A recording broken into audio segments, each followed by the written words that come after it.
पिछला हिस्सा एक ऐसे मोड़ पर खत्म हुआ था जहां बस एक घमासान लड़ाई छिड़ने ही वाली थी। आज हम इसी कहानी की परतों को खोलेंगे और यहाँ सिर्फ मतलब लड़ाई और एक्शन की बात नहीं है।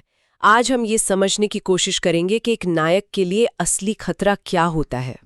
क्या वो बाहर की दुनिया के दुश्मन है या फिर घर के अंदर ही पनपता हुआ विश्वासघात। किंग यान की कहानी का ये हिस्सा इसी सवाल की गहराई से पड़ताल करता है। तो कहानी हमें सीधा एक जबरदस्त एक्शन सीन में फेंक देती है। किंग यान और ली रानफेन के बीच की लड़ाई उफ, वाकई कमाल की थी। हाँ, बिना किसी हथियार के, सिर्फ मुक्कों और लातों से। ऐसा लग रहा था जैसे पूरा इलाका कांप रहा हो। बिल्कुल। और सबसे दिलचस्प बात यह है कि किंग यान, जो एक अमर सम्राट रह चुका है, वो खुद हैरान है। अच्छा। हाँ, उसे उम्मीद नहीं थी कि नश्वर दुनिया में कोई उसे इस तरह की टक्कर दे सकता है। राइट। ये सिर्फ ताकत का प्रदर्शन नहीं था। नहीं, बिल्कुल नहीं। जिस तरह से वे पानी के फव्वारों पर संतुलन बनाकर लड़ रहे थे, वो उनके अविश्वसनीय कौशल को दिखाता है। एक तरह का डांस था, मौत का डांस। सही कहा। Yes. ये सिर्फ ब्रूट फोर्स तो नहीं थी। लेकिन फिर किंग यान एक ऐसा मुक्का मारता है जिसमें उसकी पूरी ताकत होती है। स्रोत में उसे विस्फोटक मुक्का कहा गया है। हाँ, और ली रानफेन बहुत समझदार है। वो आखिरी पल में हमले की दिशा से हट जाती है। उसे अंदाजा हो गया था। हाँ, लेकिन सिर्फ उस हमले की जो शॉकवेव थी, उसकी लहर से ही वो बुरी तरह घायल हो जाती है। उसके मुंह से खून बहने लगता है और यहीं पर पूरी बाजी पलट जाती है। बिल्कुल। जैसे ही ली रानफेन का खून जमीन पर गिरता है, वो बर्फ बन जाता है, तुरंत जम जाता है। हाँ, और ये देखकर किंग यान का सारा गुस्सा, सारी दुश्मनी, वो एक पल में गायब हो जाती है। वो समझ जाता है कि कुछ बहुत ज्यादा गड़बड़ है। हाँ, वो उसका हाथ पकड़कर जांच करता है और जो सच सामने आता है वो हैरान करने वाला है। उसे एक्सट्रीम कोल्ड पॉइजन दिया गया है। ये नाम सुनने में कितना खतरनाक लग रहा है। ये है क्या चीज? कोई आम जहर तो नहीं लगता? नहीं, ये कोई मामूली जहर नहीं है।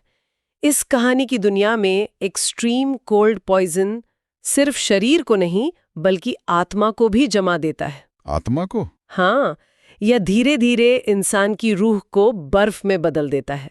इसका मतलब है कि अगर इसका इलाज ना हो तो दोबारा जन्म लेना भी नामुमकिन हो जाता है। बाप रे। ये एक तरह की आध्यात्मिक मौत है। इसीलिए ली रानफेन इतनी बेताब थी। अच्छा, अब समझ आया। उसे अज़्योर फ्लेम किसी भी कीमत पर चाहिए थी ताकि वो इस जहर को पिघला सके। अब पूरी सूरत साफ हुई कि वो इतनी डेस्परेट क्यों थी। उसकी लड़ाई दुश्मनी की नहीं बल्कि जिंदा रहने की लड़ाई थी। और किंग यान उसे बताता है कि अज़्योर फ्लेम का मौजूदा रूप जहर को खत्म नहीं कर सकता। सिर्फ कुछ देर के लिए राहत दे सकता है। मुझे यहाँ एक बात थोड़ी अजीब लगी। किंग यान खुद इतना शक्तिशाली है, हाँ, उसे ली रानफेन की मदद की क्या जरूरत पड़ गई? वो भी सिर्फ एक तीर के लिए। क्या वो वुल्फ गैंग से अकेले नहीं निपट सकता था? ये बहुत अच्छा सवाल है। देखिए, किंग यान भले ही शक्तिशाली हो, लेकिन वो अकेला है। और दुश्मन कई हैं। बिल्कुल, कुछ जाने पहचाने और कुछ अनजाने। वो सिर्फ लड़ना नहीं चाहता, वो एक संदेश देना चाहता है। संदेश? हाँ, ली रानफेन का दिव्य धनुष कोई आम हथियार नहीं है।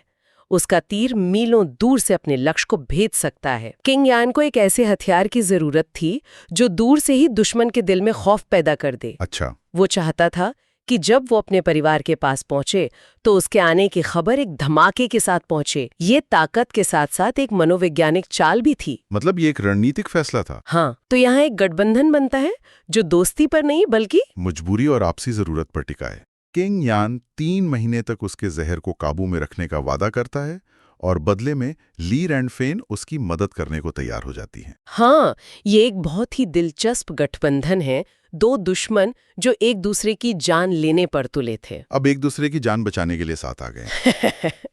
तो एक तरफ किंग यान ये अप्रत्याशित गठबंधन बना रहा है, लेकिन सवाल ये है कि जिस परिवार को बचाने के लिए वो ये सब कर रहा है, वहां जमीन पर हालात क्या हैं? और कहानी हमें दिखाती है कि हालात बहुत ही ज्यादा बुरे हैं। बहुत ज्यादा। बिल्कुल।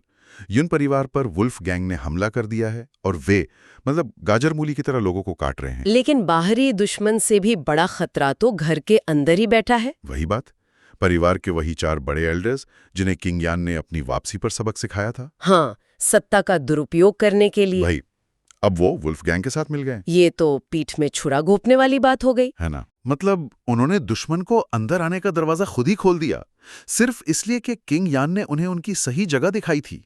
ये सिर्फ बदला नहीं है, ये सत्ता की लड़ाई है। अच्छा, उन एल्डर्स को लगता है कि किंग यान की वजह से परिवार में उनका रुतबा, उनकी ताकत सब कम हो गया है।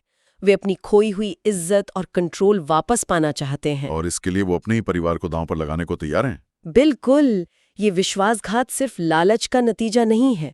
ये दिखाता है कि किंग यान की वापसी ने परिवार के अंदर सत्ता का संतुलन कैसे बिगाड़ दिया है। और सिर्फ एल्डर्स ही नहीं, फेफी का पिता, वो भी एक अलग ही स्तर पर गिरा हुआ है। हाँ, वो तो अपनी बेटी की शादी एक बड़े परिवार में न हो पाने का दोष मास्टर यूनान पर डाल रहा है। मतलब पूरी तरह से स्वार्थ में अंधा हो चुका है। हाँ, और यहाँ हमें विश्वासघात के अलग अलग रूप देखने को मिलते हैं।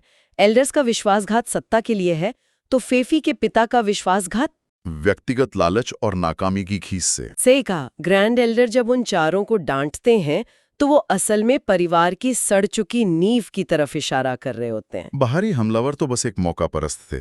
असली जहर तो परिवार के अंदर ही फैला हुआ था। इसी हताशा के बीच किंग यान का भाई शुआन एक आखिरी उम्मीद लेकर इंपीरियल सिटी पहुंचता है, युन परिवार की मुख्य शाखा से मदद मांगने। उसे लगता है कि संकट के समय में अपने तो साथ देंगे ही। लेकिन वहां जो होता है वो शायद वुल्फ गैंग के हमले से भी ज्यादा दिल तोड़ने वाला था। बिल्कुल, उसे मदद की जगह जिल्लत मिलती है। मुख्य शाखा का जो युवा मास्टर है युनफेन, वो एक घमंडी और शातिर इंसान है।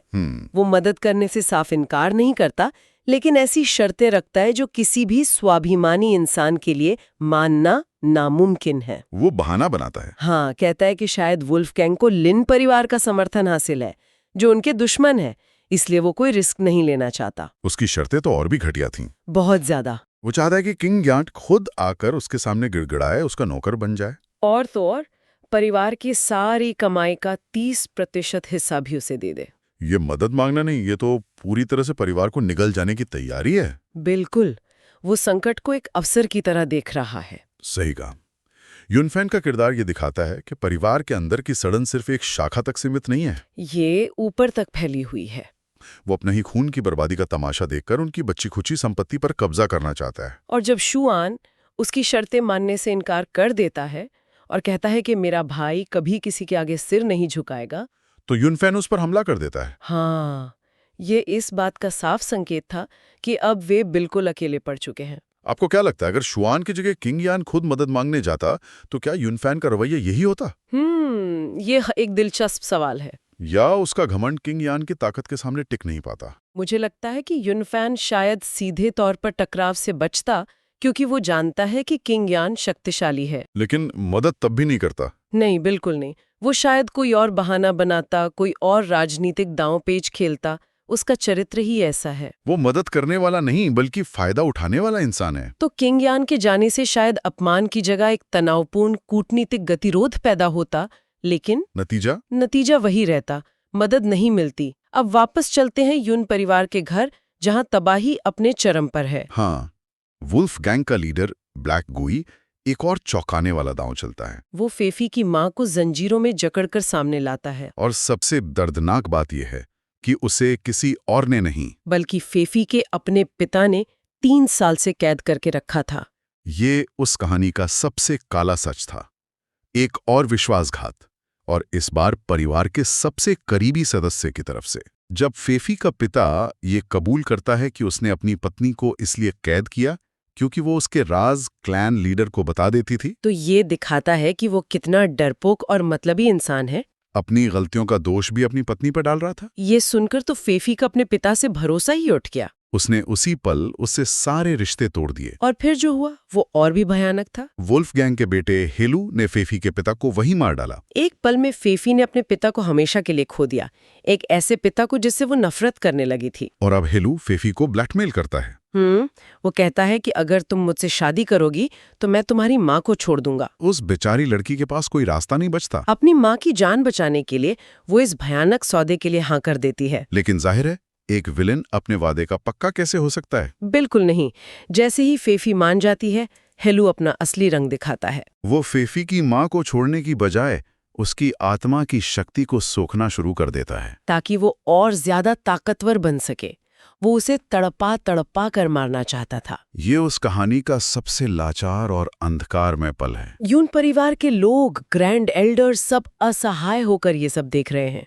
फेफी घुटनों के बल घिरकर रहम की भीख मांगती है। लेकिन हेलू की क्रूरता और बढ़ जाती है। ऐसा लगता है कि अब सारी उम्मीदें खत्म हो चुकी हैं। अब कोई चमत्कार ही उन्हें बचा सकता है। और चमत्कार होता है। हाँ, ठीक उसी पल जब लगता है कि सब कुछ खत्म हो गया, हवा को चीरता हुआ एक दिव्य तीर आता है और बिजली की रफ्तार से सीधे हेलू के सीने में घुस जाता है। तीर इतना ताकतवर था कि हेलू को ये समझने का भी मौका नहीं मिलता कि उसके साथ हुआ क्या। वो वहीं ढेर हो जाता है। बिल्कुल हीरो वाली एंट्री, ठीक आखिरी पल में। ये किंग यान की वापसी है, और क्या शानदार वापसी है। उसके आने से एक दिव्य प्रकाश फैलता है जो फेफी की माँ की जंजीरों को पिघला देता है। किंग यान अपनी टूटी हुई रोती हुई बहन को गोद में उठाता है और वुल्फगैंग के लीडर ब्लैक गुई के सामने तनकर खड़ा हो जाता है।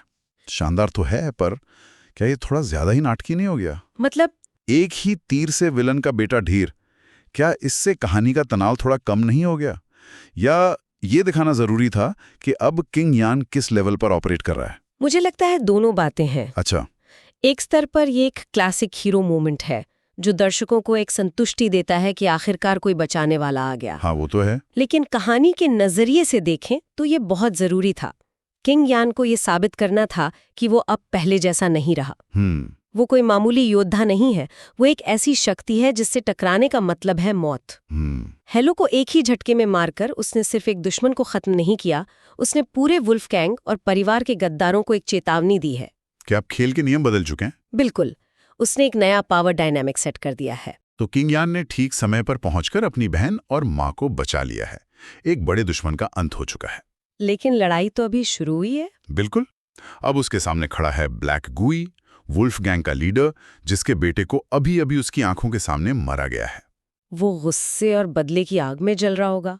और हमें यह भी नहीं भूलना चाहिए कि घर के अंदर वो 4 धोखेबाज एल्डर्स अभी भी मौजूद हैं, जो शायद अब और भी ज्यादा खतरनाक हो जाएंगे। और मुख्य शाखा ने तो पहले ही अपना रंग दिखा दिया है। हाँ, मतलब किंग यान चारों तरफ से दुश्मनों से घिरा हुआ है।